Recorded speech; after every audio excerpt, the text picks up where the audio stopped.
Hello, everyone, and welcome to today's Hot Take. I'm Tara, your delightful host for the next 30 minutes, probably the rest of the afternoon. We have a lot to say about this topic.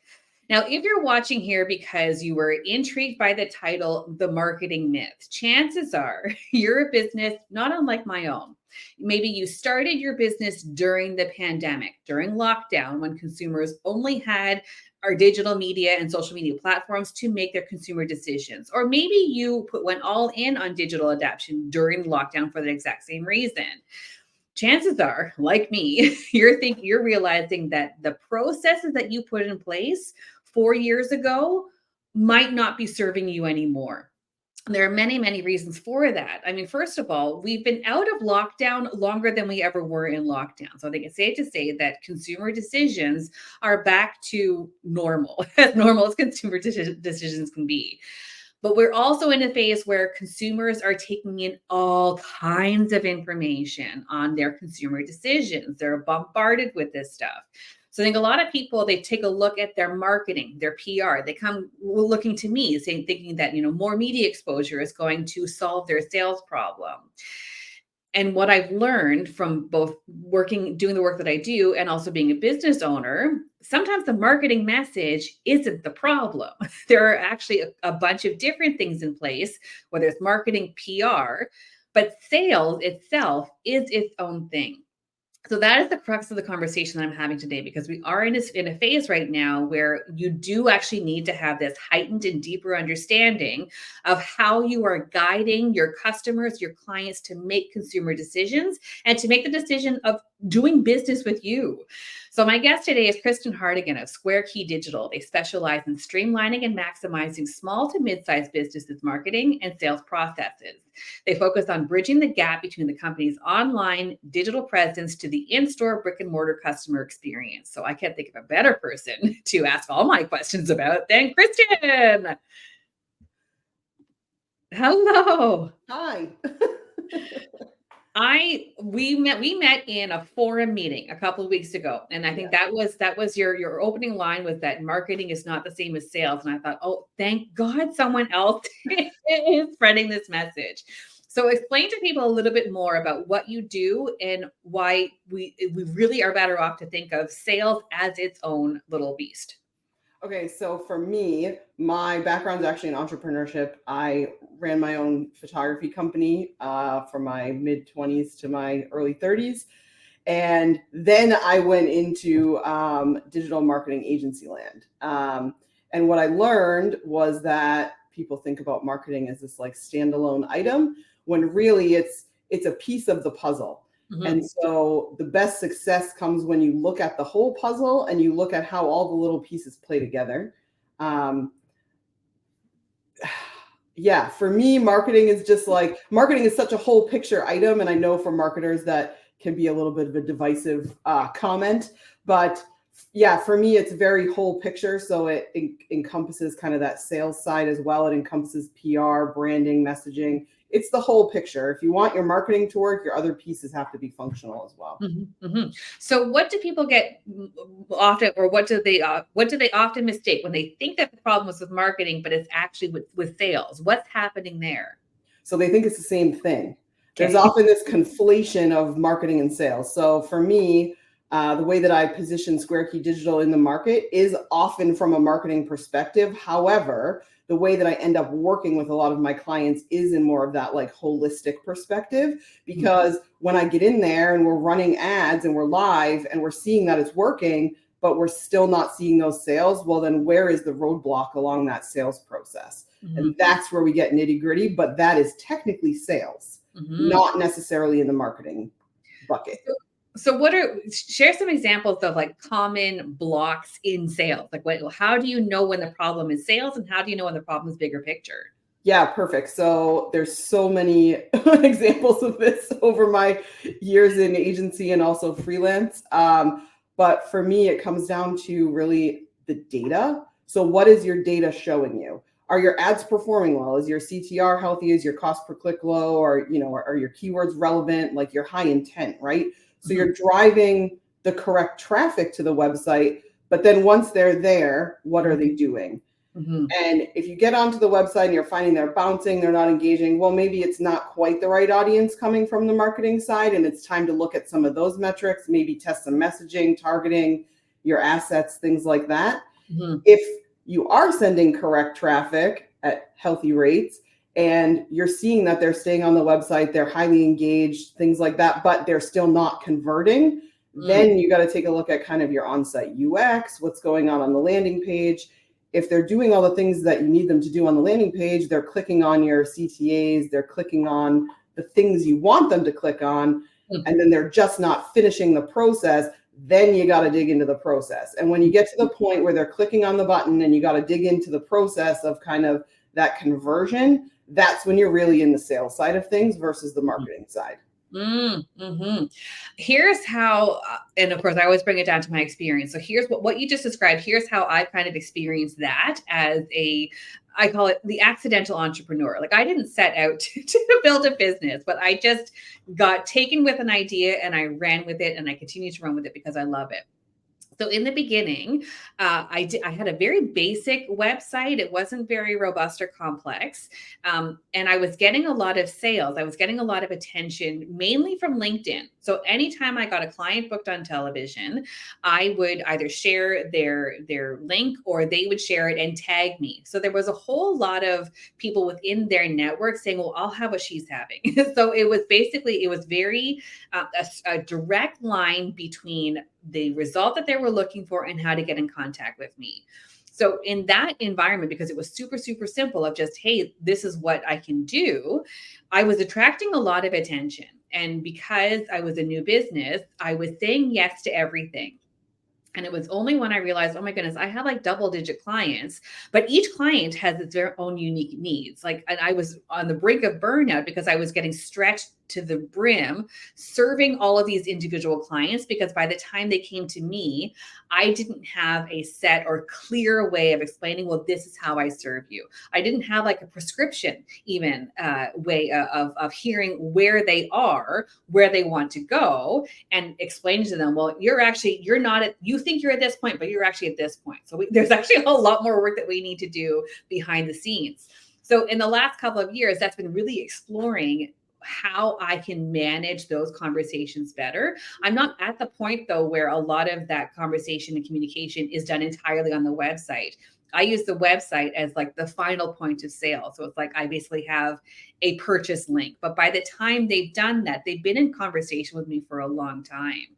So if you are in that phase where you're still learning, like how important is it to understand the client journey when you're mapping out the steps of your website? It's extremely important to understand the client journey, right? Like you just mentioned, you leverage your website as kind of the last stop. You've done everything before that. They're qualified, they're engaged, they've probably come to you through a referral, things like that. That's a very different client journey than, say, an e-com company who's going to look up something. A user is going to be looking up a product that they want to buy, and your ad's going to pop up and they're going to say, great, I can buy it for $10, sold. Like that's a very different journey. So mapping out what you think you want your journey to be versus longer term, like what you're actually seeing your journey, and then adapting around that, that's what's key. So you need to have some kind of roadmap coming out of the gate, and whether that's generic or however you want to set it up is okay. But as you get into launching your brand and launching your product, digging into that data again and looking at like, where are people dropping off? What does my customer journey to conversion actually look like? This is what I think it looked like, right? So for myself, it's the same thing. Like I have a website, like nobody goes there, and I'm literally a digital company because a lot of my clients come through referral, and I sit with every single referral and I, talk through like, what are your roadblocks, things like that. And I'm very honest with them. And if they're not a good fit for me, whether it's, I don't even know, like ideas or goals in their business or the way that they're comfortable doing business or things like that, or if they're just simply not ready for me, I'll refer them out to my network. I have one of my big things is ensuring that I have a large network, and that is part of my sales process, because then I'm able to refer, you build trust, things like that. But again, it's that like you got to build a roadmap somehow. So just build a roadmap, but be prepared to make many, many, many edits to it. as you actually go through your business journey. Absolutely. Yeah. When I worked in television, I used to say, well, TV is written in pencil. Business plans are also written in Yes. pencil. You're making a lot of changes. You made a great distinction at the beginning of your answer, though, comparing like being a service provider to being an e-commerce provider, because I think there's a lot of information out there. And like, I also read all of the stuff. I read all the blogs, did all the workshops. I was drinking from the fire hose of how do I build this digital business? There's a lot of information that has a product bias, right? It's teaching you how to be an e-commerce and sell products, selling your services when you are the product, when your specialized skills and knowledge are what people are buying. That is its own client journey. And I think, to your point, follow a roadmap, start somewhere, but really connect with who you're serving and how you want to serve, and understand that that's going to change. And that as that changes, then you need to look at, well, do I need to change the messaging in the marketing, or do I need to change the messaging in the client experience? I think for a service provider, thinking in terms of sales as a conversation. You are in conversation with people. You are guiding them to understand how you work and what they can expect when working with you. And to me, that is the approach that I have to the sales copy, how I do represent and guide people to make these decisions on the website. But it's very much how I show up on social media, right? How I show up on these platforms, how frequently, how regularly I am in conversation, sharing my expertise. By the time people are ready to work with me, they know what to expect. And it's just easier, the onboarding system. But that took years for me to understand that that was the purpose of my marketing. I actually did, like, in the very beginning, it really was just, well, here is the end product. Like, this is, you're hiring me to get booked on a morning TV show and nothing else. And I had to really be aware. And you're talking about data. You as an individual, you're always taking in data points of what the business is telling you, but then also like what you're creating and how it's attracting the business that's coming your way. Yeah, I actually was thinking in terms of this idea, because I talk to a lot of entrepreneurs who are very early in their journey, just due to kind of the networks that I tend to run in.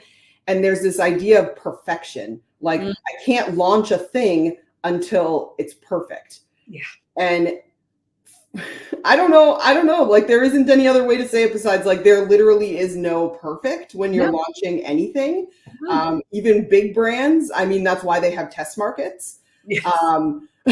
They have the ability to test things out that maybe entrepreneurs don't have, but there is no perfect. There is no perfect roadmap to conversion. There's no perfect sales process. And the way that people engage, whether it's online or in store or a bridge of the two, it changes over time, right? So back in the day, yeah, you used to just be able to be a service provider and say, here's the thing I sell or offer, you want it or not. And now the way that people buy into brands has evolved so much that there has to be trust building and personality and transparency and all these things that, like, back in the day, you didn't even need to think about from a marketing or sales perspective. And so again, it's that like constant evolution and the idea that like nothing's ever perfect, and that it's always, I like what you said about writing in pencil. I'm actually probably going to steal that because it's pretty cool. But like, yeah, it's always, everything is always written in pencil. It doesn't matter what you're writing, but it's always in pencil. Yeah. Well, and I think too, do you want, like, with products, I was thinking this morning about the iPhone, 16 we're onto now.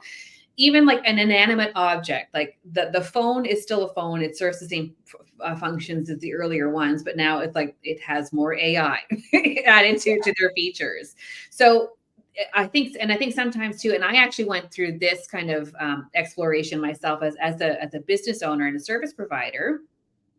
Your motivation, your why, who you serve and how you want to serve them, that changes because you change. You are a human being, and your understanding of how you want to run your business and how you want to occupy the space, it changes. So when I keep referring to the beginnings of McEwen Media. So in the very beginning of McEwen Media, I booked people on television. I had just finished working in network TV.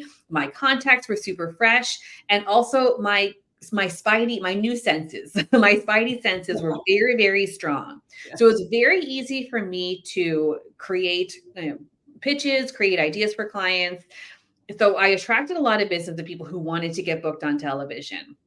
But it was only as I developed the understanding of, well, everyone who wants to get on television, they're coming to me at varying levels of readiness and awareness. So if I want to be for everyone, I have to then have products and services in place to serve the people who are super, super ready, and also serve the people who need some coaching, who need some developing in order to be a dynamic on-air expert. So the more I develop those coaching programs to help people who, need some pre-work before we get into the pitching, that was when I realized, oh, I actually really love being in this space. I actually really, really love working with people on just getting clarity on their story and getting more confidence in who they are as a spokesperson. And just even coaching people like, sure, I sent you some questions ahead of time. Have I asked any of them? I think one. What way you expected it to, because I know that this is how you have a dynamic interview and a conversation. So that is where I am feeling really fulfilled, and I'm seeing a lot of great growth in the clients, and I'm seeing this growth pay off in other ways. I mean, in the last month, I delivered workshops on how to perfect the 45-second pitch. I perfected workshops on how to look better on Zoom. Like, I've done all kinds of things that are TV related, but help people in so many other ways. And I had a moment earlier this week where I was like, how much longer can I do the two?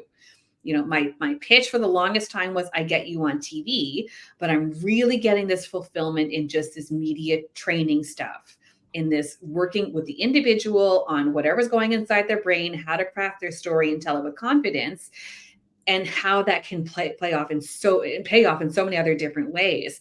And I had to kind of explore my why. Like, why am I doing this? Why am I feeling resistance at letting go of the 3-second pitch of I get you on TV? What was I holding on to that? And I realized I was holding on to it for ego. There was a strong flex of I get you on TV because I used to work in television. I'm an award-winning producer. But if you've been watching anything in the Canadian media landscape, you know that the TV of today is not the TV that I left 4 years ago. So I'm like, oh, I don't even know if I can claim that I used to work in television anymore. And so I think I'm going off on a tangent. It made a lot more sense in our pre-discussion. But I think that's where we kind of get a little bit fixed. We think we've got this perfect pitch, so we can't change anything because what we've built on with this clear, concise, I get you on TV, this is perfect. My fear was, if I let go of this, I have to rebuild things from scratch. I have to rebuild everything from the ground up. What really was just when I sat with, well, what do I really want? How do I really want to serve people? And went through the same writing exercise. The one I came up with, the I get you on TV. I just thought, well, what is the transformation that I want to create with clients? What can they expect? And how can I communicate it in the simplest possible terms? And now my new tagline is, I build your on-camera confidence. Yeah. Same clarity, same brevity and power as I get you on TV, but it's more perfectly aligned with how I want to serve going forward. So to me, that's just an example. And I think looking back to where I was struggling with sales, if I look back at my content, I've done very little talk about pitching media. I think I did one campaign in July about booking yourself for the media, your media campaign earlier. So I thought there's data that you collect from your website, from your social media. There's data you can collect there. But then there's also just data that you collect just from living in your business and existing in your business, and just asking yourself, is this where I am happiest? Because if you're pushing a service that you have done in the past, you are capable of doing it, but it doesn't fill your cup, that's going to show up in the creative choices that you make and how you market yourself, how you position yourself, and how you build offers. Like, I'm just more taken with the on-camera confidence than I ever have been with pitching. Yeah. Wow. Okay. Ooh, there's so much. I think for me, in response to what you just mentioned, I like to always preface when I'm talking about Square Key Digital is that every single thing I do is data-based. Mm-hmm. And the reason that it's data-based is because data strips the ego. And I think that that's so important when you're coming at it from a true business owner perspective. You've started this adventure, you've started this thing because you do have a why, and that is great. However, it is a business, you have to make revenue. And how do you do that? You look at the numbers and it tells you what's working and what isn't. Yeah. And I think it's so interesting how you talked about your kind of evolution about services and kind of how you've decided to now fully shift, because that actually comes out of gathering data points over your years through your sales process about listening to what people actually need. And I feel like that is exactly where I come from personally in terms of working with businesses, is looking at those data points and really hearing, what is your customer telling you? You could be completely offering something that everybody wants, as you felt like you were in the beginning, but that has now evolved and your client base has changed and new people have come in. You've also evolved the way that you do your discovery, right? Your onboarding, things like that. And that has uncovered new pieces and new opportunities. And those are all data points. And I feel like in terms of running a business, sales is the best data point. Like, that is the best indication of the health of your business. If you're struggling to land sales, if you're struggling to close sales, it could be something structurally in how you built your website and how you've done the client journey, but it could also just be you've fallen out of alignment with what it is that you're doing. 100%. Or maybe the process that you use for sales is not dialed in, right? So if you are doing more in-person sales, or like for myself, I always do discovery calls, because my whole why is transparency and trust building, because I find in digital marketing, there's a lot of lack of that for many reasons that I will not go into, because that is a whole other hot take topic. Right, that's for next month. But for me, that is my why, is building trust and transparency. And so when I lead with that, it means that I'm doing these discovery calls. I'm truly walking a business owner through, what are you currently doing? What do your current numbers look like? If you don't know, how do we find those numbers? Like little things like that. And ultimately that leads me to, like, are they ready or not? And if they are ready, what services suit them the best? Yeah. And if they're not ready, then who can I refer them out to get them ready? Because I think the most important piece, and I run into this a lot, is that a lot of people think, oh, I'm not making sales, I need to do marketing work. Well, maybe, but also maybe not. Maybe we need to look at your sales process. And that is not really what a marketing person would technically do. And then the other piece too is I have a lot of people who come to me and say, okay, I need Google ads. And I'm like, okay, back the train up. Like, we need, like, what is your vertical? What are you selling? Like, where are, let's talk about that, because there's this idea, and I think you mentioned it earlier with like kind of all the advice that's out there. Like, it's kind of this one size fits all, and truly success is always customized. Yes. It's always individual, because I could be selling the same exact services that you are, but the way that we interface with clients is going to be different clientele, and those different clientele are going to be sold to in different ways and marketed to in different ways. So we're still customized, even though we're carbon copies of each other. Yeah. There are some similarities in when you were describing your discovery call and like what you ask and what you are also discovering as a service provider. I have the same approach. And I think I want to spend some time then talking about the sales call, because I think there are a lot of mistakes that people make, especially if you're not getting sales, or if you're not hitting your sales targets. That can be a place where speaking from experience from a friend, do I want to admit this? But you can get a little bit panicky, right? You can start, the biggest habit and discipline I'm working on right now is triaging my ideas. So I can be in a sales call and come in saying, these are my boundaries. This is my one thing that I'm selling. And then if someone was like, oh, but my clients actually want X, Y, Z, I immediately start launching into producer mode of, well, what can I create to then solve these new problems that are outside of the thing? So that for me is I know a mistake that I sometimes fall into. Mercifully, the last couple of times I tried to, do the song and dance, the other person on the call is like, no, you came in selling one thing, which actually works for my referral network. Don't try to sell me all these other things too. So what are some other mistakes that I think from panic, from lack of confidence, and I think even lack of clarity? what are some of the biggest mistakes people make in closing those sales conversations? Yeah. So this was actually one of the questions on your list. So 2 out of 4. When I was thinking through this, the first thing that came to my mind was not actually asking for the sale. Yeah. Oh, And the reason that I say that is because, again, it comes back to, if we're carbon copies of each other, we have 2 different, profiles that we're selling to, hypothetically. And those 2 different profiles need to be asked to buy in different ways. And so not actually asking for the sale is top of my list in terms of mistakes that people make in closing sales or lack thereof, because there isn't any testing. There's this idea that if you put a buy now or sign here and we'll get going, that everybody's just going to convert. And that's not the reality of it.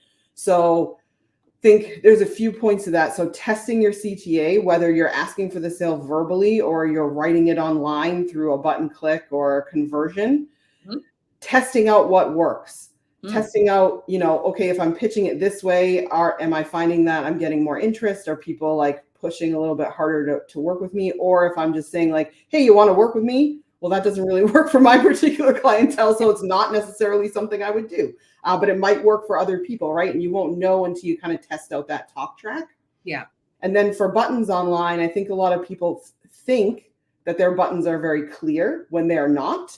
They need to be extremely literal. That is like the biggest piece of advice I can ever give anyone, is like very literal.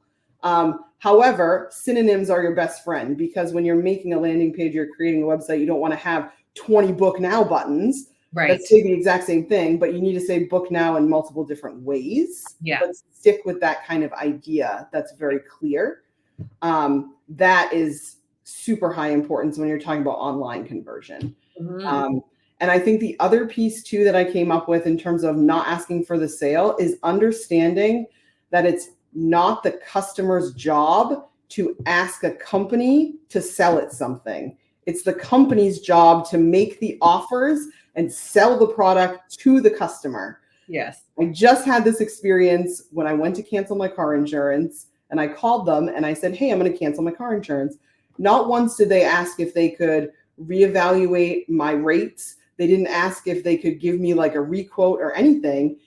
And I ended up calling them back because I needed to sign the paperwork. And she was like, oh, can we offer you a requote? And I said, well, I've already canceled. So no, but if you want to work on your sales process, you can incorporate that talk track into your training, because the person I had the first time didn't ask me. Yeah. And that's true, anywhere. Like I don't expect my clients to be coming to me saying, oh, we're doing Google ads. Do you think Meta is a good idea? It's my job to incorporate that into strategy and sell that idea in, right? Yeah.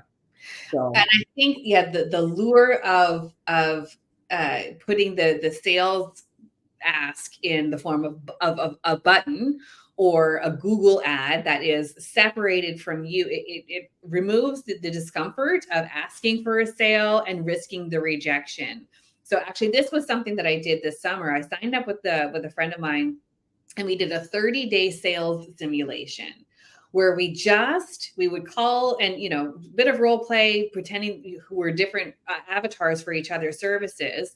And it was just this great way of getting into a regular habit of asking for the sale. Like that was the goal of each call, was to sell a program and just get used to doing that and normalizing it. And so there were some calls that I succeeded, some calls that I didn't.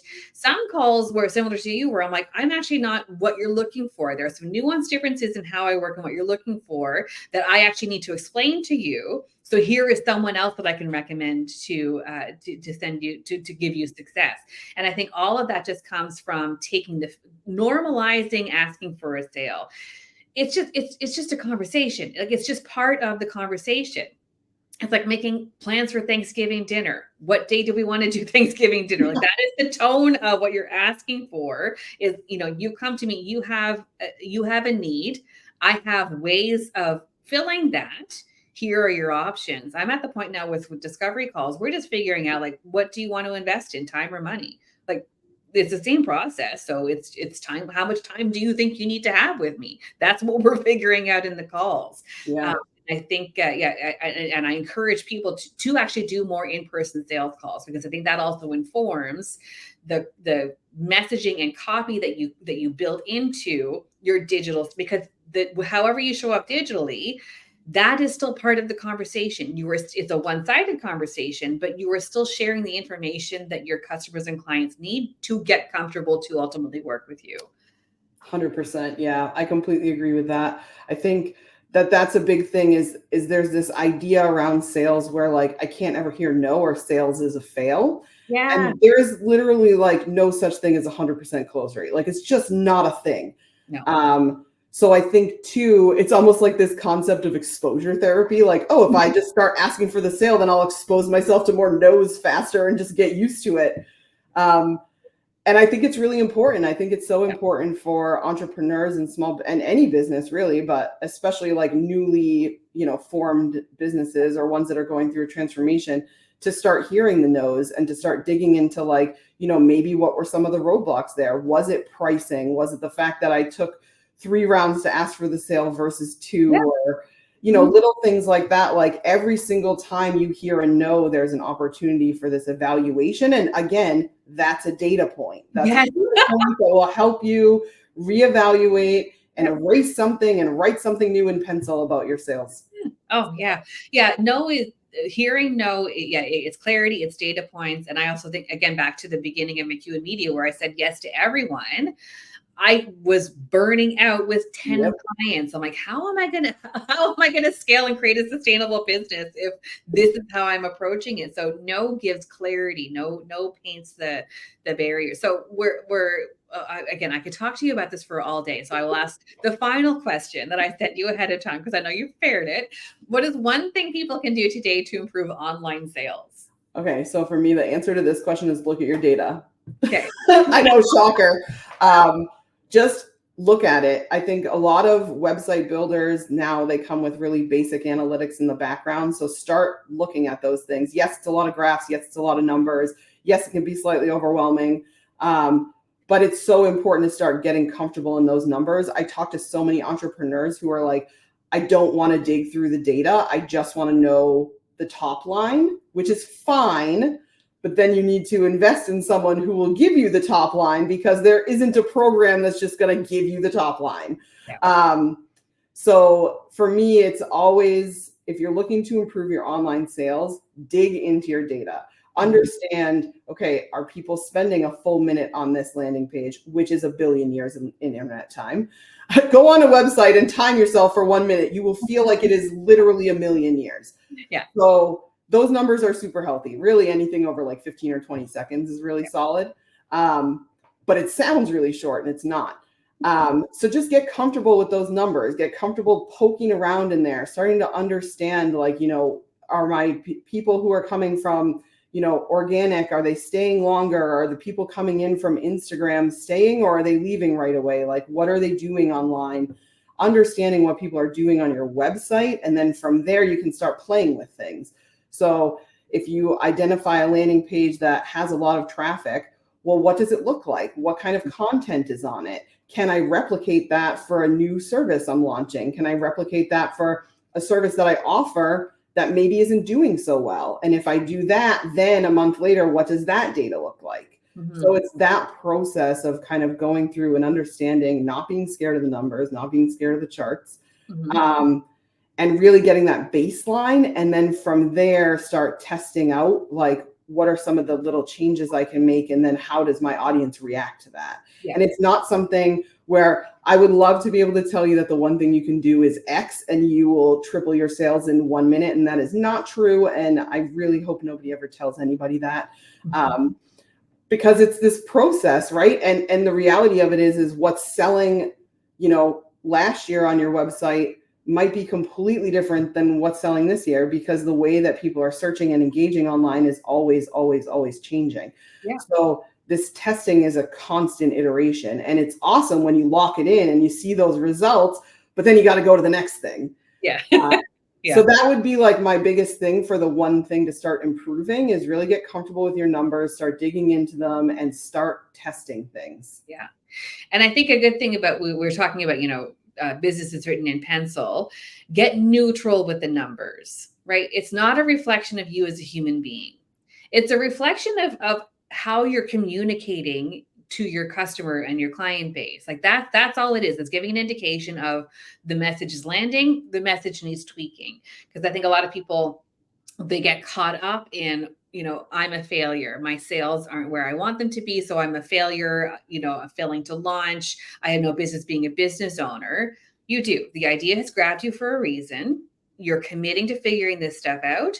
The data is just letting you know where to tweak things. Is it a shorter offer? Is it a longer offer? Is it a less expensive offer? Like, again, there's data internally as well. What is the business you want to create? How do you want to exist in that business? And then use that to interpret what your business is trying to tell you. Absolutely. Yeah. It's an iterative process. That's one of my big things I always talk about whenever I talk to entrepreneurs is understand that running your own company, whether it's just you, a little solo show, or if you're, growing to 50 or 100 people, it's always iterative. It doesn't matter how big or small you are. You can look at big brands even today, and you can look at tiny brands who are solo, and they've all had iterative process. Mm-hmm. Yeah. So yeah, it's not a personal reflection. I really appreciate that you mentioned that, because I do think that a lot of people struggle with that, and it's important to keep that in mind. You're not a failure. You just have to test something different. Yes. There's always something different. Oh, but clearly we could talk about this all day. We're going to have to do this again. Where can people find you? Okay, so I'm mostly on Instagram when I remember to post on stories, because that is a marketing thing. If you're in marketing, everybody in marketing will tell you that. Like literally, like we are the worst at marketing for ourselves because we're always marketing for our clients. So I have a website, squarekeydigital.com. You can go there. And then you can also link through that website to my various platforms, but mostly Instagram. And then you can connect with me on LinkedIn with my Kristin Hartigan profile. Fantastic. Amazing. Well, thank you so much, Kristin. This has been a delightful conversation. We'll do more in the future. Awesome. Thank you so much. Bye.